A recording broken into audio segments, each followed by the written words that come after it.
Assalamualaikum warahmatullahi wabarakatuh. Alhamdulillah Alhamdulillahilladzi arsala rasulahu bil huda wa dinil haq. Asyhadu an la ilaha illallah wa asyhadu anna Muhammadan abduhu wa rasuluhu. Usikum bi nafsi wa taqwallah faqad fajal muttaqin amma ba'du. Jamaah rahimakumullah. Di kesempatan yang berbahagia ini,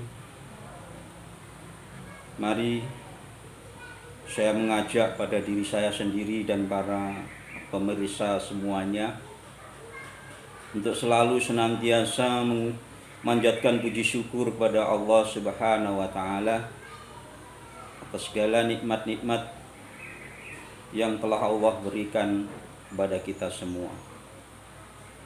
Saya secara pribadi telah berikrar pada Allah Subhanahu wa taala bahwa tidak ada satupun kenikmatan yang saya nikmati apapun wujudnya, itu semua datangnya dari Allah Subhanahu wa taala. Saya bersaksi atas itu. Dan apabila terhadapnya saya lupa bersyukur, maka saya bertobat kepada Allah dengan kalimat La ilaha illallah Muhammadur Rasulullah. Dan yang selanjutnya, sholawat dan salam mari kita bersama-sama haturkan pada junjungan kita Nabiullah Muhammad Sallallahu Alaihi Wasallam, yang dijadikan oleh Allah sebagai rahmatan lil alamin. Apa maknanya? Bahwa semua rahmat yang diturunkan oleh Allah kepada semua alam itu melalui satu pintu, yaitu pintunya Nabi Muhammad Sallallahu Alaihi Wasallam. Jadi, apabila kita mengharapkan rahmat dari Allah Subhanahu wa taala, janganlah kita mencari pintu-pintu yang lain kecuali pintunya Nabiullah Muhammad sallallahu alaihi wasallam, dengan cara musyahadah bahwa kita bersaksi Nabi Muhammad itu utusan Allah yang membawa risalah bagi umat. Untuk apa? Untuk menyelamatkan umat itu sendiri. Bagaimana bentuk keselamatan? Bentuk keselamatannya adalah bahwa Nabi Muhammad itu membawa rahmat, dan Nabi Muhammad itu sebagai pintu rahmat. Maka ada hadis, barang siapa mengucapkan sholawat kepada Kanjeng Nabi 1 kali, Allah akan menurunkan kepadanya 10 kali rahmat. Jemaah rahimakumullah, sebelum kami membahas yang lebih lanjut, ini bahasan soal pengertian rahmat. Apa itu rahmat? Dari keterangan guru saya, yang dinamakan rahmat itu adalah semua apa yang diberikan oleh Allah kepada kita yang bisa memberi manfaat di dunia wal akhirah, itu adalah rahmat. Dan apabila kita mungkin memperoleh rahmat dari Allah, Allah sendiri telah mengajarkan kepada kita melalui Al-Quran, Inna rahmatallah qaribul minal muhsinin, bahwa rahmat Allah itu dekat kepada orang-orang yang suka berbuat ihsan. Jadi bukan hanya sedang berbuat baik, tapi berbuat ihsan yang levelnya lebih tinggi. Itulah orang-orang yang akan memperoleh rahmat. Allah juga memberi informasi lagi melalui Rasulnya Shallallahu Alaihi Wasallam, apabila engkau ingin memperoleh rahmat, kita tanya kepada Rasul bahwa barang siapa bersolawat kepada Kanjeng Nabi Muhammad Shallallahu Alaihi Wasallam, maka akan diberikan rahmat. Dan masih banyak lagi cara-cara rahmat itu turun kepada hambanya yang diberikan oleh Allah melalui pintunya Kanjeng Nabi Muhammad Shallallahu Alaihi Wasallam. Dengan berbagai cara dan metode Allah menurunkan rahmat. Itulah sekedar sekelumit pembukaan. Jemaah rahimakumullah, dalam kesempatan yang berbahagia pagi hari ini, saya ingin bersama-sama mengajak kepada panjenengan sedoyo untuk sekedar memahami ilmu nasab. Apa itu nasab? Seberapa urgennya nasab itu kita pelajari, kita bicarakan. Karena seperti yang saudara-saudara ketahui, saat ini taufik pembicaraan yang lagi ramai di kalangan Nahdliyin, bahkan sudah meluas kepada seluruh warga bangsa, yaitu mengenai hal nasab yang seperti pernah saya sampaikan, yaitu nasabnya Rasulullah Shallallahu Alaihi Wasallam, ahli dan dzurriyyahnya. Jemaah rahimahullah, dalam pembahasan ini saya hanya ingin membatasi. Saya tidak akan menerangkan pengertian nasab secara detail dengan dalil-dalil rujuk-rujukan Al-Quran. Tidak akan saya sampaikan. Tapi yakinlah bahwa yang apa saya sampaikan ini itu semua ada rujukannya. Artinya bukan hanya asal ngomong atau waton ngomong, tapi omongan yang ada waton dasarnya. Nanti bisa saudara cari sendiri dasarnya. Kira-kira yang saya omongkan ini nanti ada dasarnya atau tidak, saudara bisa cari sendiri dalam Al-Quran maupun di dalam Al-Hadis atau rujukan-rujukan dasar yang lain. Jemaah rahimakumullah, pertama yang perlu kita semua ketahui adalah bahwa di dalam hubungan sosial kemasyarakatan itu ada hubungan-hubungan antar person, antar individu, antar anggota daripada masyarakat atau level kecil keluarga, masyarakat, pemerintahan dan lain sebagainya. Semua itu ada hubungan sosialnya. Yang pertama akan saya sampaikan, hubungan sosial yang terjadi di dalam masyarakat itu yang pertama adalah hubungan ahli. Ahli itu apa? Ahli itu adalah ahli keluarga kita yang hidup bersama kita di dalam rumah tanggungan kita sebagai kepala rumah tangga. Itu ahli keluarga kita. Maka ada istilah ahlul bait, ahli penghuni rumah. Rumah siapa? Ya rumah kita. Kalau rumahnya Rasulullah, ya rumahnya Rasulullah. Ahli keluarganya itu ahli. Itu sederhananya seperti itu. Semacam misalnya ahlinya Rasulullah itu semua sudah mafhum bahwa ahli bait Rasulullah itu ada Sayyidah Fatimah, Hasan, Husain dan Ali. Sedangkan di dalam Masyarakat secara umum, ahli itu ya terdiri dari masing-masing anggota keluarga yang terjadi ikatan darah dan lain sebagainya. Lebih jelasnya lagi, hubungan sosial yang pertama disebut ahli keluarga, ahli bait. Yang kedua kerabat. Kalau dalam bahasa Jawa, kerabat itu diarani sedulur.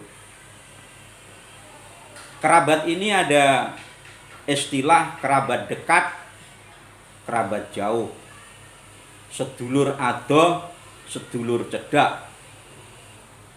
Yang dimaksud kerabat dekat itu adalah mahram kalau dalam bahasa agama, yaitu orang-orang yang tidak boleh kita nikahi, itu kerabat dekat. Sedangkan sedulur adoh atau kerabat jauh adalah min agrobina, kerabat atau dalam bahasa Jawanya ahlen, yang ada ikatan nasab.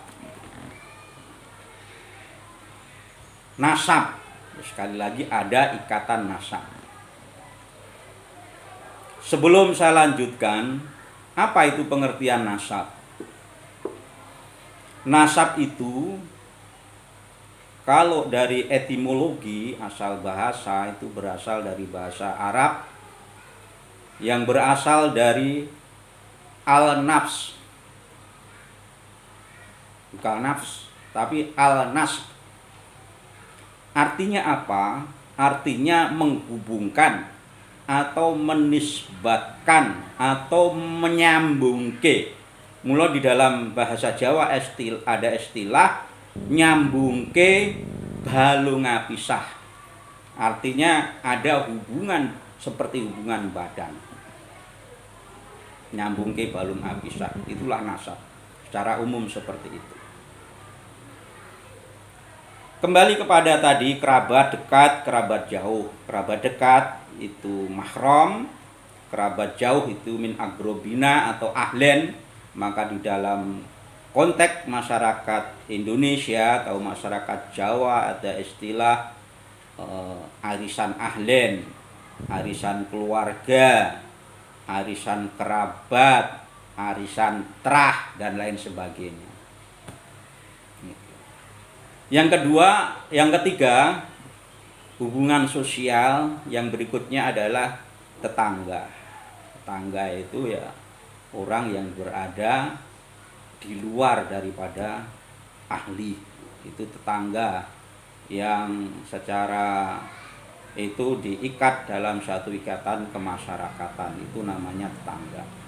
Ada lagi sebuah patokan yaitu orang yang tinggal di sekitar kita 40 ke depan, 40 ke kiri, 40 ke kanan, 40 ke belakang. Itu ada yang memaknai tetangga itu seperti itu.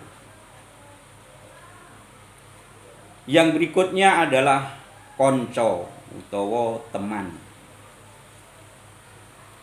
Konco itu ya konco, teman yang hubungannya hubungan sosialnya bukan karena nasab atau keturunan darah, tapi karena bisa hubungan sosial karena maisah perdagangan, atau hubungan karena rasa, atau hubungan karena pendidikan, teman sekolah, itu namanya teman. Tetangga dan konco ini kalau dalam bahasa agama ahwal. Para pemirsa semua, itu sekilas gambaran yang sederhana mengenai nasab. Sekarang apa urgensi pentingnya kita membicarakan soal nasab ini? Bagaimana tinjauan di dalam agama kita, agama Islam?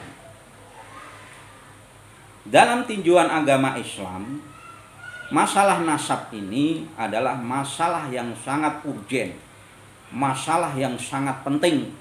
Karena apa? Karena ada hubungan dengan syariat-syariat agama Islam. Misalnya, masalah hak waris.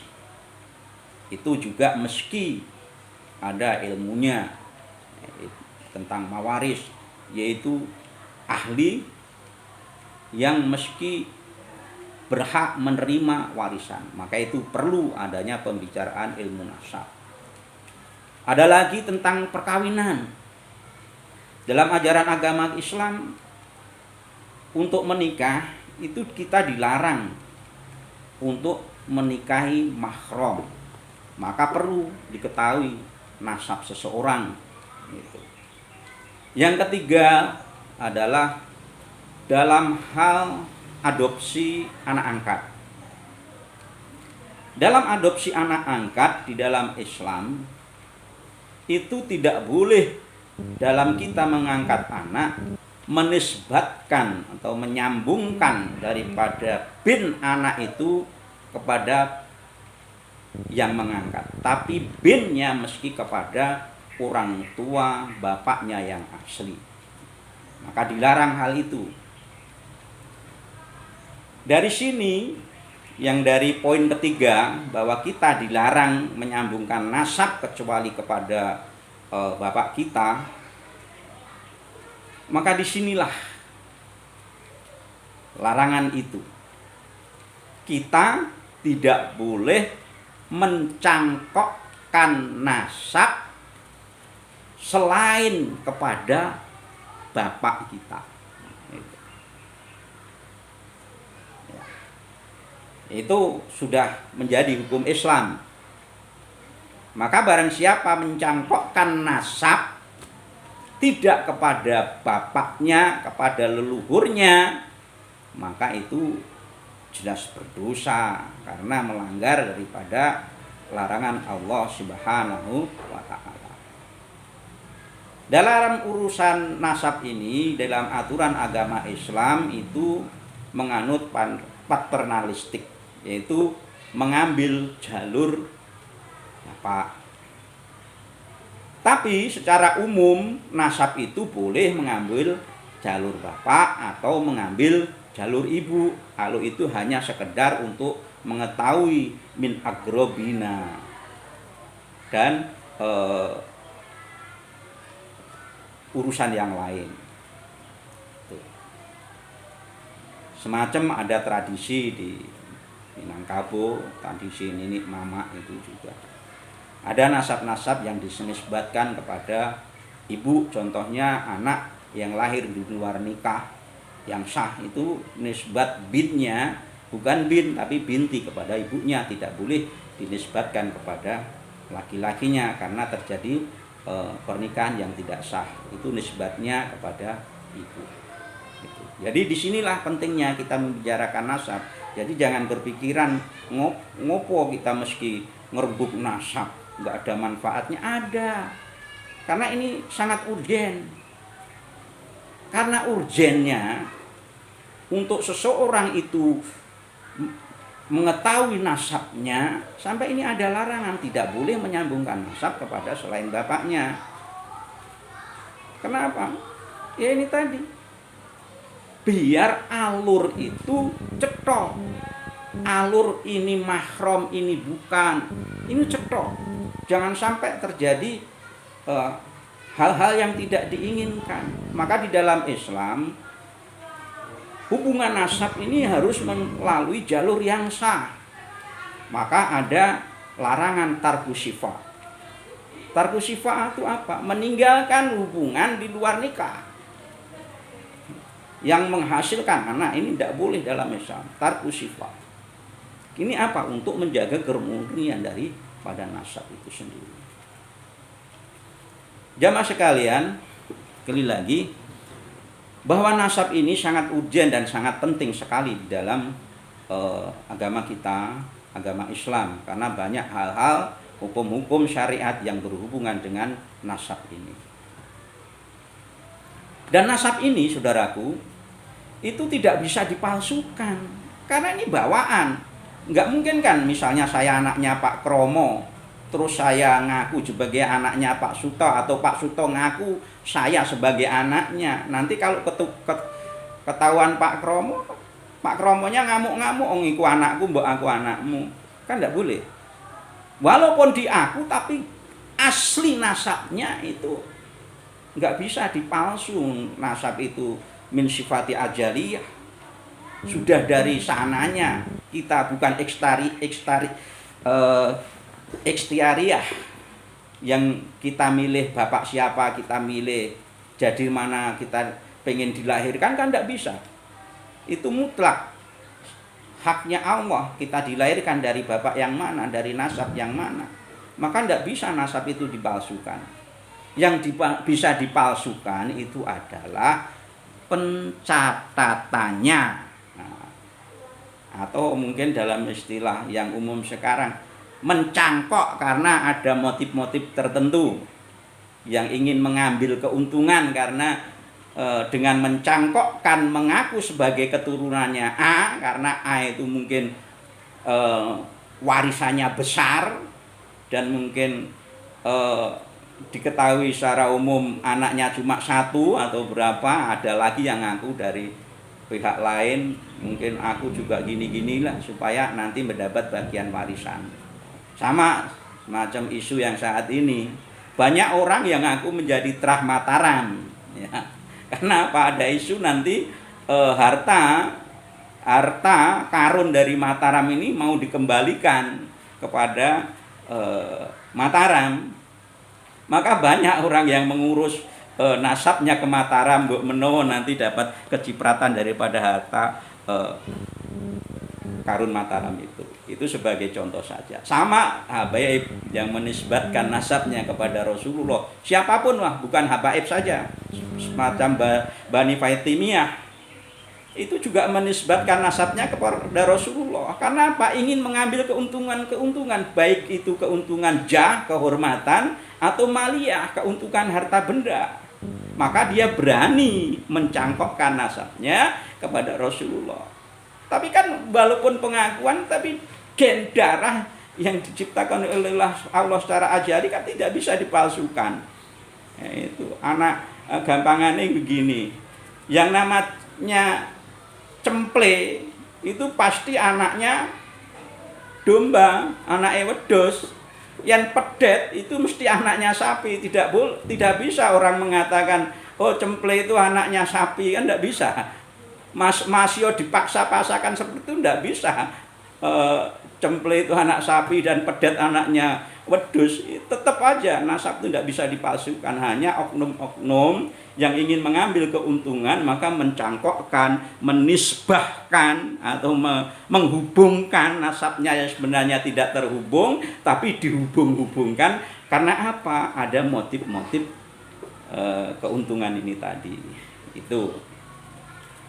Selanjutnya para pemirsa yang saya cintai, demikian di dalam hitung-hitungan Jawa. Orang Jawa itu pandai, saudaraku. Orang Jawa itu punya hitung-hitungan nasab yang sudah dibakukan dalam hitung-hitungan, dalam sesebutan wong Jawa. Misalnya ini, untuk trah naik. Untuk trah naik itu orang Jawa menyebut misalnya wong tua, orang tua kita. Terus embah, bar embah naik buyut, bar buyut naik canggah, bar canggah naik wareng, bar wareng naik udek-udek, bar udek-udek naik gantung siwur, bar gantung siwur naik lagi gerpak sente, bar gerpak sente naik di atasnya lagi debok bosok, terus galih asem, grupak waton, cendeng, kiyeng, cumpleng, terakhir ampleng, terus manyaman, menya-menya, terus terakhir trah tumirah. Karena malah wong Jawa ada arisan trah. Oh, trahnya Mbah Noyo, trahnya Pak Sumo, trahnya Mbah Wiryo. Ini orang Jawa itu udah pinter dalam urusan trah. Misalnya urut-urutan terah turun. Ya. Ada terah naik dan terah turun yang disebutkan oleh orang-orang Jawa itu. Kalau untuk terah turun misalnya yang di bawah dari wong tua turun ke anak, anak turun nang putu, putu turun nang buyut, buyut turun nang canggah, canggah turun yang wareng, wareng turun yang udek-udek, udek-udek turun nang gantung siwur, gurung gantung siwur turun nang tarangan bodol, tarangan bodol grapak sente. Ini orang Jawa itu pandai, maka jangan kalian semua itu tidak bangga menjadi orang Jawa. Orang Jawa itu sangat pandai, ya, brilian dalam arti. Maka dari itu saudaraku, kira-kira itu saja gambaran tentang nasab dan pentingnya kenapa kita perlu belajar soal nasab ini. Dan sekali lagi, nasab ini ya, di dalam ilmu perkawinan pun dianjurkan oleh Rasulullah. Kalau kita untuk meminang kan wabi nasabiha wal bihasabiha, pertimbangkan nasabnya, keturunan siapa yang ingin kau nikah itu, nasabnya bagaimana, leluhurnya bagaimana.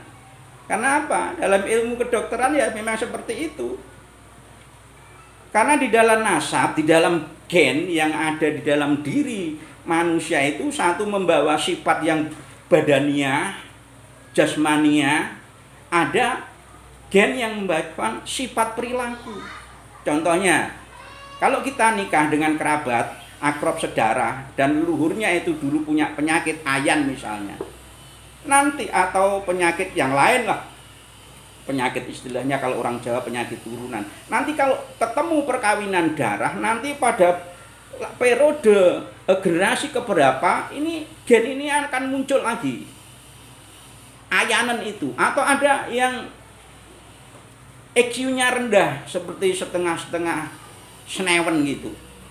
Kebanyakan orang-orang ya seperti itu. Kalau terjadi anak, misalnya punya anak kok ada yang ayanan atau ada yang EQ-nya rendah, itu kalau dicerusut-cerusut memang leluhurnya itu dulu ada yang seperti itu. Ini kenapa pentingnya kita mempelajari, mempertimbangkan soal nasab di dalam masalah perkawinan.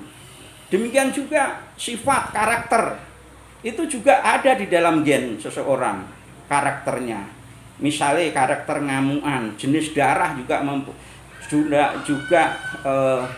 membawa sifat karakter seseorang, darah panas, darah dingin, itu ada ilmunya seperti itu yang dibawa oleh gen seseorang. Misalnya orang yang suka marah, ini jangan dikawinkan dengan orang yang pembawaan gen darahnya suka marah, nanti akan bentrok. Nah, atau ya inilah perlunya ilmu nasab. Banyak lagi kalau kita mau belajar hal itu, nanti ada kapan-kapan kita belajar ilmu, jangan dibilang ilmu klenik, itu ilmu yang sudah memang sudah dipelajari oleh para pendahulu, dan dari pengalaman itu, dari hipotesa, dari data-data itu akhirnya dicatat oleh beliau-beliau, dan setelah membuat sebuah kesimpulan akhirnya dibikin. Sama seperti ilmu falakiyah ya seperti itu, mempelajari dari data-data. Demikian saudaraku, maka jangan ributkan soal nasab, tapi jangan juga abaikan soal nasab. Yang mesti kita garis bawahi bahwa kemuliaan seorang itu bukan karena nasabnya, tapi kemuliaan seseorang itu berdasarkan perilaku atau amal. Amal itu juga disebut takwa, amal baik dan amal buruk. Karena kita melakukan perintahnya Allah, maka jadilah amal yang baik. Kalau kita menafikan daripada perintah-perintah Allah, itu namanya amal buruk, dan itu disebut takwa. Seperti yang pernah saya sampaikan, inna akramakum indallahi atqakum, yang paling mulia di antara kita adalah orang-orang yang paling baik takwanya. Demikian saja. Mudah-mudahan keterangan ini sedikit memberi gambaran kepada kita pentingnya nasab. dan pentingnya juga jangan terlalu kita mengagung-agungkan nasab, karena ternyata kemuliaan itu juga bukan dari nasab saja. Memang ada sebagian kemuliaan itu dari nasab, itu juga tidak bisa kita nafikan, tapi yang paling utama seperti Allah katakan bahwa kemuliaan di sisi Allah itu karena ketakwaan kita. Demikian, mohon maaf apabila ada kesalahan yang saya sampaikan. Akhir kata, wallahu muwaffiq ila aqwamit thoriq. Salam sumatur saklawase. Barokah. Assalamualaikum warahmatullahi wabarakatuh.